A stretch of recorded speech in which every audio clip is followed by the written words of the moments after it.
Severus from Wikipedia, the free encyclopedia. Lucius Septimius Severus Latin, sɛˈweːrʊs April 11, 145, February 4, 211 was Roman emperor from 193 to 211. He was born in Leptis Magna, present-day Al-Khums, Libya, in the Roman province of Africa. As a young man he advanced through the customary succession of offices under the reigns of Marcus Aurelius and Commodus. Severus seized power after the death of the emperor Pertinax in 193 during the year of the Five Emperors.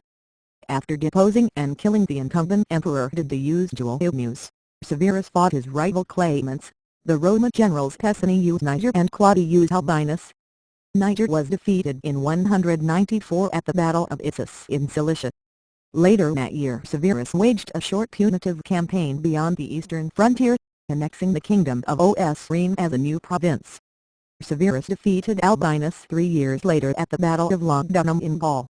After consolidating his rule over the western provinces, Severus waged another brief, more successful war in the east against the Parthian Empire, sacking their capital Ctesiphon in 197 and expanding the eastern frontier to the Tigris. He then enlarged and fortified the Leptis Magna in Arabia Petrea. In 202, he campaigned in Africa and Mauritania against the Garamantes, capturing their capital Darama and expanding the Leptis Tripolitanus along the southern desert frontier of the empire. He proclaimed as Augustic co-emperors his elder son Caracalla in 198 and his younger son Geta in 209, both born of his second wife Juliana. Severus travelled to Britain in 208, strengthening Hadrian's Wall and reoccupying the Antonine Wall. In AD 209 he invaded Caledonia, modern Scotland, with an army of 50,000 men, but his ambitions were cut short when he fell fatally ill of an infectious disease in late 210. He died in early 211 at Al-Khums, today York, England, and was succeeded by his sons, who were advised by their mother and his powerful wife Juliana, thus founding the Severan dynasty. It was the last dynasty of the Roman Empire before the crisis of the 3rd century.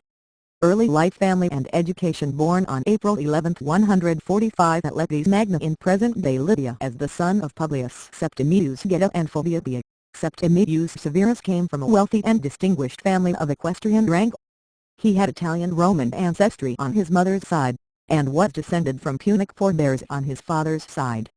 Due to his family background on his father's side, he is considered the first provincial emperor, as he was the first emperor not only born in the province but also in the provincial family of non-Italian origin.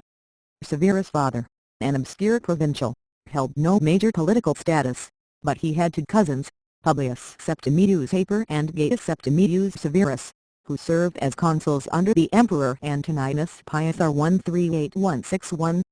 His mother's ancestors had moved from Italy to North Africa. They belonged to the gens Fulvia, an Italian patrician family that originated in Tusculum. Septimius Severus had two siblings, an elder brother, Publius Septimius Geta, and a younger sister, Septimia Octavia. Severus's maternal cousin was the praetorian prefect and consul Gaius Fulvius Claudianus. Septimius Severus grew up in Leptis Magna. He spoke the local Punic language fluently, but he was also educated in Latin and Greek, which he spoke with a slight accent. Little else is known of the young Severus' education, but, according to Cassius Dio, the boy had been eager for more education than he actually received. Presumably, Severus received lessons in oratory. At the age of 17, he gave his first public speech. Public service. Severus sought a public career in Rome in around 162. At the recommendation of his relative Gaius Septimius Severus, the Emperor Marcus Aurelius r. 161180 granted him entry into the senatorial ranks. Membership in the senatorial order was a prerequisite to attain positions within the cursus honorum and to gain entry into the Roman Senate. Nevertheless, it appears that Severus' career during the 160s met with some difficulties. It is likely that he served as a vigintivore in Rome, overseeing road maintenance in or near the city, and he may have appeared in court as an advocate. At the time of Marcus Aurelius, he was the state attorney. However, he omitted the military tribunate from the cursus honorum and had to delay his quaestorship until he had reached the required minimum age of 25. To make matters worse, the Antonine plague swept through the capital in 166. With his career at a halt, Severus decided to temporarily return to Leptis, where the climate was healthier. According to the Historia Augusta, a usually unreliable source, he was prosecuted for adultery during this time, but the case was ultimately dismissed. At the end of 169, Severus was of the required age to become a quaestor and journeyed back to Rome. On December 5, he took office and was officially enrolled in the Roman Senate. Between 170 and 180 his activities went largely unrecorded, in spite of the fact that he occupied an impressive number of posts in quick succession. The Antonine Plague had thinned the senatorial ranks and, with capable men now in short supply, Severus' career advanced more steadily than it otherwise might have. The sudden death of his father necessitated another return to Leptis Magna to settle family affairs. Before he was able to leave Africa, Maori tribesmen invaded southern Spain. Control of the province was handed over to the emperor, while the Senate gained temporary control of Sardinia as compensation.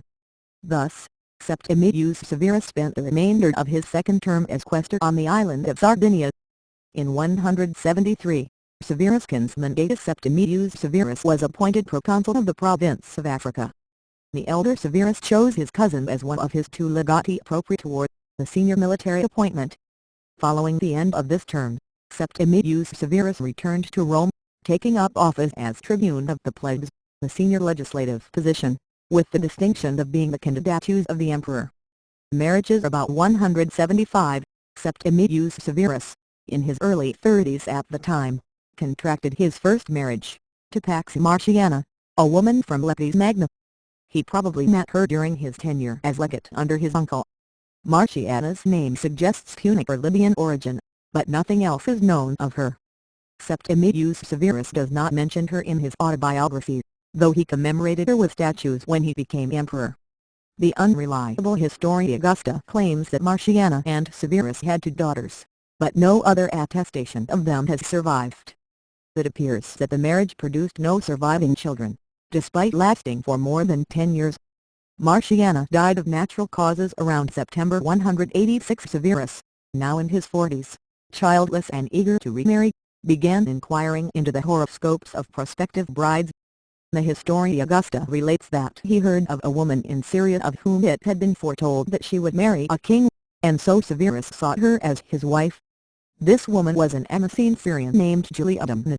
Her father, Julius Septimius, descended from the Arab Emessene dynasty and served as a high priest to the local cult of the sun god Eligam. Al-Damna's older sister, Julia Mysa, would become the grandmother of the future emperor Elagabalus and Alexander Severus. Septimius accepted Severus' marriage proposal in early 187, and in the summer the couple married in Lugdunum, modern-day Lyon, France, of which Severus was the governor. The marriage proved happy, and Severus cherished Julia and her political opinions. Julia built the most splendid reputation by applying herself to letters and philosophy. They had 2 sons, Lucius Septimius Septimius, later nicknamed Caracalla, born April 4, 188 in Lugdunum, and Publius Septimius Geta, born March 7, 189 in Rome. Rise to power. The Sebrantanda, c. 199, Severus, Juliadum, Caracalla and Geta, whose face is erased. Anticansum Lumberlin in 191, on the advice of Quintus Aemilius Laetus, prefect of the Praetorian Guard, Emperor Domitius appointed Severus as governor of Pannonia Superior. 29 Domitius was assassinated the following year. Pertinax was acclaimed emperor, but he was then killed by the Praetorian Guard in early 193. In response to the murder of Pertinax, Severus's legion Xiv Aemiliana acclaimed him emperor at Carnuntum. Nearby legions, such as Aemiliana at Vindobona, soon followed suit. Having assembled an army, Severus hurried to Italy. Pertinax's successor in Rome, Didius Julianus, had bought the emperorship in an auction. Julianus was condemned to death by the Senate and killed. Severus took possession of Rome without opposition. He executed Pertinax's murderers and dismissed the rest of the Praetorian Guard, filling its ranks with loyal troops from his own legions. The legions of Syria had proclaimed Pessinus Niger emperor. At the same time Severus felt it reasonable to offer Claudius Albinus, the powerful governor of Britannia, who had probably supported Didius against him, the rank of Caesar, which implied some claim to the succession. With his rear safe, He moved to the east and crushed Niger's forces at the Battle of Issus 194. While campaigning against Byzantium, he ordered that the tomb of his fellow Carthaginian Hannibal be covered with fine marble. He devoted the following year to suppressing Mesopotamia and other Parthian vassals who had backed Niger. Afterwards, Severus declared his son Caracalla as his successor, which caused Albinus to be hailed emperor by his troops and to invade Gaul. After a short stay in Rome, Severus moved north to meet him. On February 19, 197 at the Battle of Lugdunum, with an army of about 75,000 men, mostly composed of Pannonian, Molesian and Dacian legions and a large number of auxiliaries, Severus defeated and killed Claudius Albinus, securing his full control over the empire. Emperor war against Parthia, the Roman Empire, in 210 after the conquests of Severus, showing Roman territory purple and Roman dependencies light purple. In early 197 Severus left Rome and sailed to the east. He embarked at Brundisium and probably landed at the port of Aegae in Cilicia 38, traveling on to Syria by land. He immediately gathered his army and crossed the Euphrates. Abgrix, titular king of Osrhoene but essentially only the ruler of Edessa since the annexation of his kingdom as a Roman province, handed over his children as hostages and assisted Severus' expedition by providing archers. King Khosrophai of Armenia also sent hostages, money and gifts. Severus travelled on to Nisibis, which his general Julius Laertius had prevented from falling into Parthian hands. Afterwards Severus returned to Syria to plan a more ambitious campaign. The following year he led another, more successful campaign against the Parthian Empire, reportedly in retaliation for the support it had given to Pessinus Niger. His legions sacked the Parthian royal city of Ctesiphon and he annexed the northern half of Mesopotamia to the empire. Severus took the title Parthicus Maximus, following the example of Trajan. However, he was unable to capture the fortress of Hatrin, even after 2 lengthy sieges, just like Trajan, who had tried nearly a century before. During his time in the east, though, Severus also expanded the Lymes Arabicus, building new fortifications in the Arabian desert from Basi to Dumath. Relations with the Senate and people. Severus' relations with the Senate were never good. He was unpopular with them from the outset, having seized power with the help of the military, and he returned the sentiment. Severus ordered the execution of a large number of senators on charges of corruption or conspiracy against him and replaced them with his favorites. Although his actions turned Rome more into a military dictatorship, he was popular with the citizens of Rome, having stamped out the rampant corruption of Commodus's reign. When he returned from his victory over the Parthians, he erected the Arch of Septimius Severus in Rome. According to Cassius Dio, however, after 197 Severus fell heavily under the influence of his Praetorian prefect, Gaius Fulvius Claudianus, who came to have almost total control of the imperial administration. At the same time, the bloody power crisis erupted between Claudianus and Juliana, Severus' influential and powerful wife, which had a relatively destructive effect on the center of power. Claudianus's daughter, Fulvia Plorla, was married to Severus's son, Caracalla. Claudianus's excessive power came to an end in 204, when he was denounced by the emperor's dying brother. In January 205 Juliana and Caracalla accused Claudianus of plotting to kill him and Severus. The powerful prefect was executed while he was trying to defend his case in front of the 2 emperors. One of the 2 following prefecti was the famous jurist Papinian. Executions of senators did not stop. Cassius Dio records that many of them were put to death, some after being formally tried. After the assassination of Gaius Fulvius Claudianus in the rest of his reign, he relied more on the advice of his clever and educated wife, Juliana, in the administration of the empire. Military reforms. Upon his arrival at Rome in 193, Severus discharged the Praetorian Guard, which had murdered Pertinax and had then auctioned the Roman Empire to the usual Ilmus. Its members were stripped of their ceremonial armor and forbidden to come within 160 kilometers 99 miles of the city on pain of death.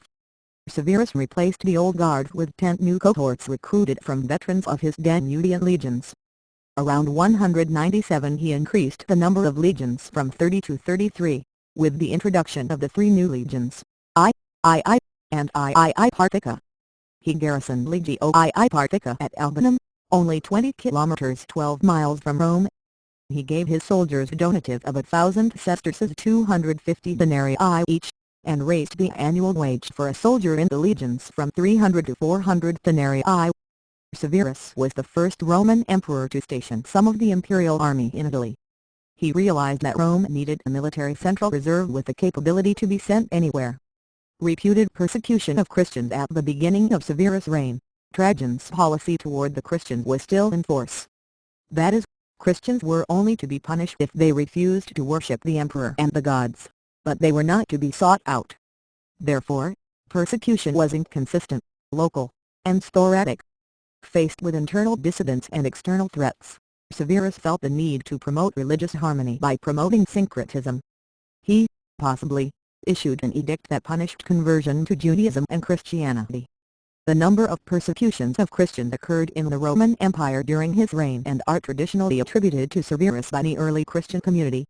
This is based on the decrees mentioned in the Historia Augusta, an unreliable mix of fact and fiction. Early church historian Eusebius described Severus as a persecutor. The Christian apologist Tertullian stated that Severus was well disposed towards Christians, employed a Christian as his personal physician, and had personally intervened to save several high-born Christians known to him from the mob. Eusebius' description of Severus as a persecutor likely derives merely from the fact that numerous persecutions occurred during his reign, including those known in the Roman martyrology as the Martyrs of Maduros, Chorlombos and Perpetua and Felicity in Roman-ruled Africa. These were probably the result of local persecutions rather than empire-wide actions or decrees by Severus. Military activity Africa 200 to the expansion of the African frontier during the reign of Severus Medium Tan. Severus even briefly held a military presence in Derama in 203. In late 200 Severus launched a campaign in the province of Africa. The legatus legionis or commander of Legio II Augusta, Quintus Nicius Faustus, had been fighting against the Garamantes along the Limes Tripolitanus for 5 years. He captured several settlements such as Adamus, Golia, Garbia, and their capital Derama, over 600 kilometers 370 miles south of Leptis Magna. The province of Numidia was also enlarged. The empire annexed the settlements of Vetsera, Castellum Imidi, Gemelli, Thobudios and Thebuni. By 203 the entire southern frontier of Roman Africa had been dramatically expanded and refortified. Desert nomads could no longer safely raid the region's interior and escape back into the Sahara. Britain 208 In 208 Severus travelled to Britain with the intention of conquering Caledonia. Modern archaeological discoveries illuminate the scope and direction of his northern campaign. Severus probably arrived in Britain with an army of over 40,000, considering some of the camps constructed during his campaign could house this number. He strengthened Hadrian's Wall and reconquered the southern uplands up to the Antonine Wall, which was also enhanced. Severus built a 165-acre camp south of the Antonine Wall at Trimontium, probably assembling his forces there. Supported and supplied by a strong naval force, Severus then thrust north with his army across the wall into Caledonian territory. Retracing the steps of Agricola of over a century before, Severus rebuilt and garrisoned many abandoned Roman forts along the east coast, such as Carpau. Cushion ring with portraits of Septimius Severus and Julia Domna, a testimony to Indo-Roman relations of the period. Cassius Dio's account of the invasion reads, Severus, accordingly, desiring to subjugate the whole of it, invaded Caledonia. But as he advanced through the country he experienced countless hardships in cutting down the forests, leveling the heights, filling up the swamps, and bridging the rivers, but he fought no battle and beheld no enemy in battle array. The enemy purposely put sheep and cattle in front of the soldiers for them to seize, in order that they might be lured on still further until they were worn out, for in fact, the water caused great suffering to the Romans, and when they became scattered, they would be attacked. Then, unable to walk, they would be slain by their own men, in order to avoid capture, so that a full 50,000 died. But Severus did not desist until he approached the extremity of the island. Here he observed most accurately the variation of the sun's motion and the length of the days and the nights in summer and winter respectively. Having thus been conveyed through practically the whole of the hostile country, for he actually was conveyed in a covered litter most of the way, on account of his infirmity he returned to the friendly portion, after he had forced the Britons to come to terms, on the condition that they should abandon a large part of their territory. By 210 Severus' campaigning had made significant gains, despite Caledonian guerrilla tactics and purportedly heavy Roman casualties. The Caledonians sued for peace, which Severus granted on condition they relinquish control of the central lowlands. This is evidenced by extensive 7th-era fortifications in the central lowlands. The Caledonians, short on supplies and feeling that their position was desperate, revolted later that year with the Medi. Severus prepared for another protracted campaign within Caledonia. He was now intent on exterminating the Caledonians, telling his soldiers, "Let no one escape sheer destruction, no one our hands, not even the babe in the womb of the mother, if it be male, let it nevertheless not escape sheer destruction." Death 211 Severus' campaign was cut short when he fell ill. He withdrew to Aboracum, York, and died there in 211. Although his son Caracalla continued campaigning the following year, he soon settled for peace. The Romans never campaigned deep into Caledonia again. Shortly after this, the frontier was permanently withdrawn south to Hadrian's Wall. Severus is famously said to have given the advice to his sons, "Be harmonious, enrich the soldiers, scorn all others," before he died on February 4, 211. On his death, Severus was deified by the Senate and succeeded by his sons, Caracalla and Geta, who were advised by his wife Julia Domna. Severus was buried in the Mausoleum of Hadrian in Rome. His remains are now destroyed and lost.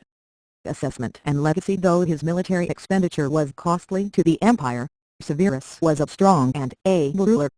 The Roman Empire reached its greatest extent under his reign, over 5 million square kilometers. Edward Gibbon famously leveled the harsh indictment of Septimius Severus as a principal agent in the empire's decline. The contemporaries of Severus, in the enjoyment of the peace and glory of his reign, forgave the cruelties by which it had been introduced. Posterity, who experienced the fatal effects of his maxims and example, justly considered him as the principal author of the decline of the Roman Empire. According to Gibbon, his daring ambition was never diverted from its steady course by the allurements of pleasure, the apprehension of danger, or the feelings of humanity. 88 His enlargement of the Limes Tripolitanus secured Africa, the agricultural base of the empire where he was born. 89 His victory over the Parthian Empire was for a time decisive, securing Nisibis and Thingarag for the empire and establishing the status quo of Roman dominance in the region until 251. 90 His policy of an expanded and better rewarded army was criticized by his contemporaries Cassius Dio and Herodianus. In particular, they pointed out the increasing burden, in the form of taxes and services, the civilian population had to bear to maintain the new and better paid army. The large and ongoing increase in military expenditure caused problems for all of his successors. To maintain his enlarged military, he debased the Roman currency. Upon his accession he decreased the silver purity of the denarius from 81.5% to 78.5%, although the silver weight actually increased, rising from 2.40 grams to 2.46 grams. Nevertheless, the following year he debased the denarius again because of rising military expenditures. The silver purity decreased from 78.5% to 64.5%, the silver weight dropping from 2.46 grams to 1.98 grams. In 196 he reduced the purity and silver weight of the denarius again, to 54% and 1.82 grams respectively. 93 Severus' currency debasement was the largest since the reign of Nero, compromising the long-term strength of the economy. Severus was also distinguished for his buildings. Apart from the triumphal arch in the Roman Forum carrying his full name, he also built the Septimius in Rome. He enriched his native city of Leptis Magna, including commissioning the triumphal arch on the occasion of his visit of 203. Septimius Severus, in full Lucius Septimius Severus Pertinax, born April 11, 145/146, Leptis Magna, Tripolitania now in Libya, died February 4, 211, Aboracum, Britain now York, Egg, Roman Emperor from 193 to 211. He founded a personal dynasty and converted the government into a military monarchy. His reign marks a critical stage in the development of the absolute despotism that characterized the later Roman Empire. The son of an equestrian from the Roman colony of Leptis Magna, Severus entered the Senate about 173 and became consul in 190. At the time of the murder of the insane Emperor Commodus on December 31, 192, he was governor of Upper Pannonia now in Austria and Hungary and commander of the largest army on the Danube River. He remained inactive while the Praetorian Guards murdered Commodus's successor, Publius Helvius Pertinax March 193 and auctioned off the imperial title to Marcus Didius Julius. Then on April 13 Severus was proclaimed emperor by his troops. Declaring himself the avenger of Pertinax, he marched on Rome.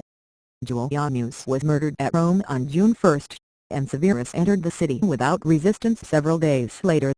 Severus replaced the Praetorian Guard with a new 15,000-man guard from his own Danubian legions. He temporarily pacified his rival in Britain, Decimus Claudius Albinus, by naming him Caesar Jr. Emperor. In 194 he marched east and decisively defeated another rival, Gaius Pescennius Niger, governor of Syria. Severus then headed westward to confront Albinus, who had declared himself emperor.